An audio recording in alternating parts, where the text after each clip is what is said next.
সাহাবীদের যুগে যদি এই জীবনটা পেতাম, নবী আপনার নূর চেহারা আপন চোখে দেখতাম গো, আপন চোখে দেখতাম। জীবনের মায়া ছেড়ে দেব যদি নবী তুমি চাও।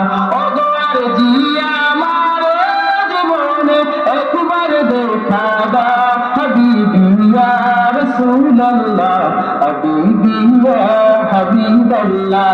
সবাই হাবিবি ইয়া রাসূলুল্লাহ, হাবিবি ইয়া রাসূলুল্লাহ, হাবিবি ইয়া রাসূলুল্লাহ, হাবিবি ইয়া হাবিবাল্লাহ। জুড়ে জুড়ে আল্লাহু আকবার। যে কথাটি বলতে চেয়েছিলাম, আল্লাহ হাবিবের কাছে নাম বাড়ি মুসলমান আয়েশা বলে, নবী গো, ও মার নবীজি, ওই মালটা হলো আমার।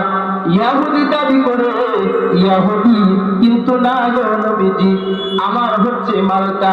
আল্লাহর হাবিব সাল্লাল্লাহু আলাইহি ওয়াসাল্লাম পৃথিবীতে আল্লাহর হাবিব যেরকম ভাবে ইনসাফের মতন ইনসাফ নিয়ে বিচার করেছেন, কাল হাসরের ময়দানে আল্লাহ ওই রকম ভাবে ইনসাফের বিচার করবেন।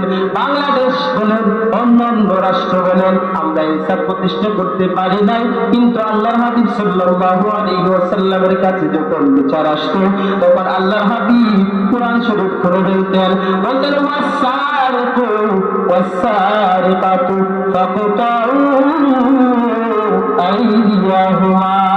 আল্লাহু আকবার করুন। প্রত্যেকটা বিচার শরীয়ত বিচার করেন আল্লাহর হাবিব কোরআন শরীফ দিয়ে রাষ্ট্র চালাইতেন।